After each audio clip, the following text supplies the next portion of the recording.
Hey everyone, Brendan Snyder here. How are you? Thanks so much for joining me and welcome to Led Zeppelin album ranking. Now, Led Zeppelin, we all know, is often considered to be one of the greatest, if not the greatest, rock band of all time. And during their career, they released 8 studio albums prior to the death of John Bonham, which is really an unfortunate, tragic event that took place, cutting the career of the band short. Who knows where they would have gone from that point. They did release 1 album of rarities posthumously, Coda. So there are 9 studio albums in totality. I'm going to rank all 9 of those and do a countdown for you guys in just a bit. But before we start, if you're new to my channel and you haven't already hit the subscribe button, please do. Also, leave a comment, hit like. All those things help support my channel. I'd greatly appreciate it. And of course, as an added bonus, by turning on notifications, you're going to stay up to date on everything going on in the world of music, just like this, with an album ranking for Led Zeppelin. All right, so we will kick off at number 9 and starting with Coda from 1982. This is that posthumously released album, final studio album, so to speak, but it's a collection of rarities that were put together after the passing of John Bonham. And it really makes up, a variety, or comes from, I should say, a variety of sessions from throughout their 12-year career. And for me, at least, it doesn't really have that feel or flow like their albums do. Their albums each grew on each other. And so the sound of the albums really captured a moment in time. And since the band went through so many styles from, blues hard rock band to straight up rock band, and then they started experimenting with things in there, becoming more technical and progressive and so forth. And so all of that stuff, now when you combine that onto one release, like this here, these unused tracks, for me at least, it's more of a curiosity. It's a cool listen to get a little bit more from them, but it is just not, does not have that sound and feel the way the other albums do. So for me at least, that's why this one is coming in last place. All right, coming in at number 8, Presence from 1976, 7th studio album, certified for sales of 3 million. For me at least, with this album, it's not as consistent as other albums, different than what I was discussing as far as Coda was concerned, because obviously this one here all recorded together, but this may have something to do with at the time that the band was going through a lot of turmoil, and in particular, this was following a car accident that Robert Plant had been in, and they said he recorded his vocals from a wheelchair, from a seated position, and anytime a vocalist tries to perform to their, upper levels seated, it's going to come out sounding different. And I don't know that that had anything to do with it or not. Obviously, this is all stuff learned posthumously afterwards, because I was only born in 76, so I didn't come up listening to these guys the way some of you out there might have, but that's just my interpretation overall. Not as consistent, listen on here, not as consistent of quality of songs as the rest of their albums. Now again, Led Zeppelin never made a bad album. There's nothing bad that Led Zeppelin ever did. In fact, this was actually the first album I bought by the band, in particular for one of their best standout songs, Nobody's Fault But Mine. But I also really enjoyed opening track, Achilles' Last Stand, T for One. So there's a lot of great stuff on this album, but after getting the whole catalog and listening to the whole thing and that sort of stuff, the album for me at least falls where it falls.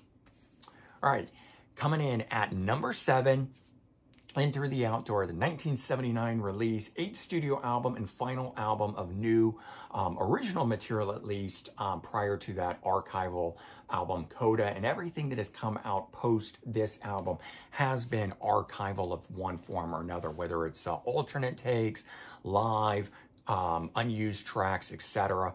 This one here certified for sales of 6 million copies though. And obviously the last thing that the band would put out before the passing of John Bonham, and probably has something to do with the higher number of sales on this than some of the other releases, just being the new album at the time when he passed. And we know how that all works, where, sales for things go through the roof. But it is a great album. And one of the things that I noticed about this album that for me at least is different than some of the other ones is the overall dominance musically of John Paul Jones, who of course did all their orchestration and stuff like that. But he's co-writing, I think, on all but one of the songs here, but it's the keyboards, it's the real infusion of keyboards that are within this thing here that give this a different feel, and I think make it what it is. And one of the reasons that I love this album, I think this was the second album I bought from the band, so I didn't dive right in like everyone else did, jumping in with 4 or something else, but that's just how it worked for me. Standout tracks on here: In the Evening, Full in the Rain, but the actual song that I bought the album for was All My Love. I love that song, and I just had to get it. And at that time, I wasn't buying these on cassette or CD. I was buying them very inexpensively on vinyl, used for like $1 or so. So kind of starting off my collection that way, and not didn't buy them on CD or cassette right away. Okay, coming in at number 6, Led Zeppelin 1, 1969 debut studio album from the band. This is, of course, following the name change from the New Yardbirds. We all know the history. That's where they come from. But I mentioned that here because this one still carried on that more bluesy sound. The band itself was still developing. There's a lot of really standout, career-defining songs on the album, like Good Times, Bad Times, which was a single at the time. Babe, I'm Gonna Leave You, which was the song I actually bought the album for, and that comes from Great White having covered this song, because I came up during the glam metal era and bands like Great White and stuff like that. So as those bands started to cover Led Zeppelin, and I'm asking myself, who is this band?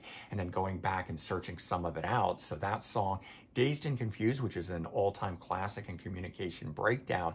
So some real amazing songs on this album, but for me at least, it didn't really get to where the band was gonna go. And me coming into the band after they had fully formed, all their albums were out and so forth, I definitely gravitated towards more of that technical, progressive stuff that they were doing on later albums than the bluesier hard rock stuff of the earlier albums. All in all, the album would sell 8 million copies, which again just shows you the level that this band is at over some of the other rock bands out there from that era.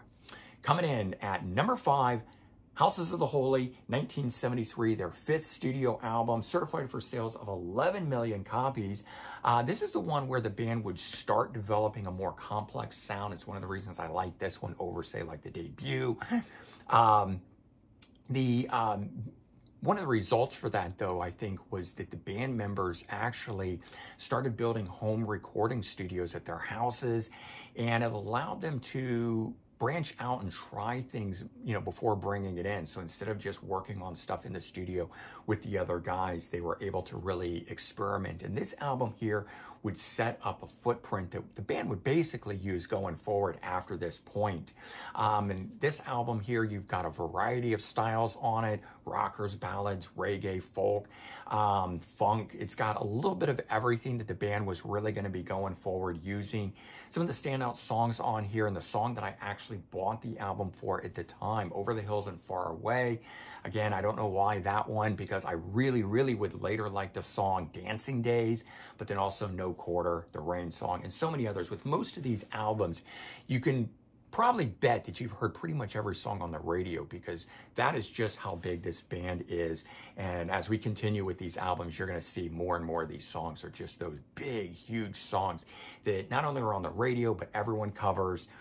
Case in point with this next one here, coming in at number 4, Led Zeppelin 3, 1970, third studio album from the band, certified for sales of 6 million copies.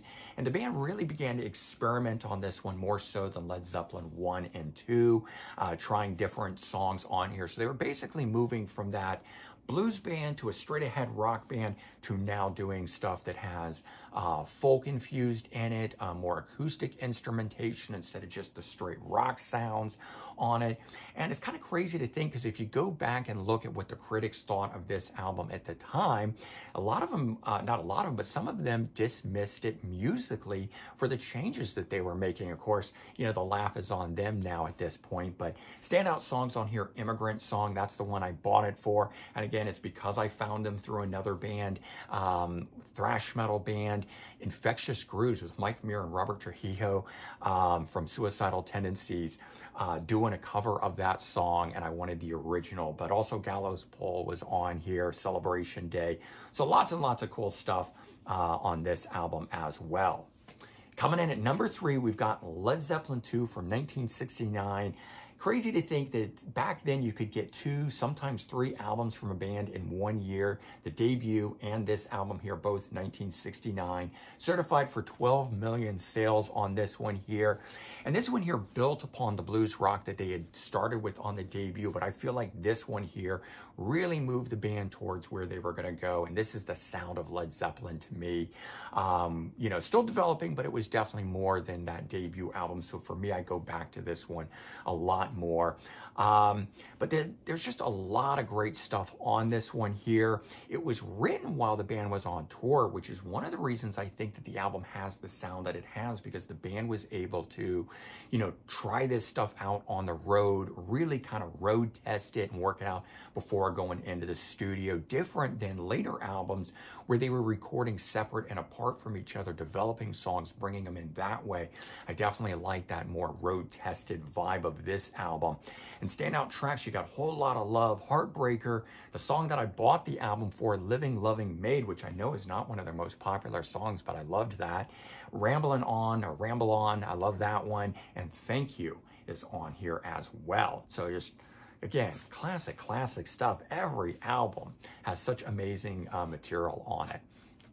Okay, coming in at number 2, Physical Graffiti, 1975, their 6th studio album, 16 million copies sold. All these sales numbers that I'm giving you are actually US sales, by the way. Worldwide, I'm sure they've sold many more than that.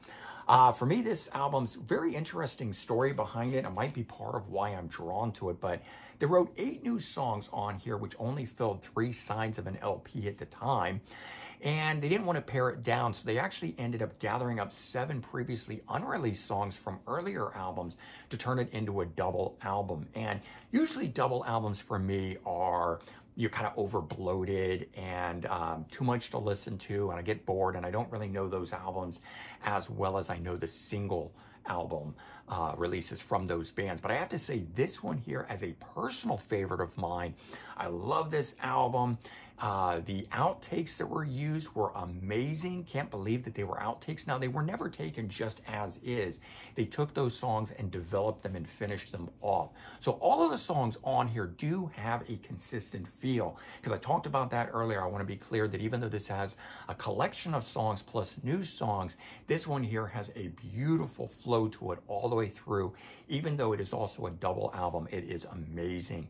And it was a real tour de force with a lot of different styles on it. They had standard rock, they had hard rock, progressive rock, orchestral rock, folk music on it, and just a little bit of everything, but again, all sounding like it was done together by one band, which is very hard to achieve when you're incorporating that many styles into something. Standout tracks on here like The Rover, which was an outtake from Houses of the Holy, Kashmir, which is the song I bought it for, but that one was definitely one of the more progressive pieces on here, and Down by the Seaside, which is an utterly beautiful song and an outtake from Led Zeppelin 4. Can only imagine what Led Zeppelin 4 would be had that song also been included. Not that Led Zeppelin 4 didn't have enough great songs on it. And of course, on that note, we come in with the #1 album, the untitled, or better known, Led Zeppelin 4 from 1971, the all-time classic, epitome of what is Led Zeppelin and maybe of all of rock, right here, holding it in my hand. 4th studio album, 23 million copies sold in the US with an estimated 37 million in sales around the world.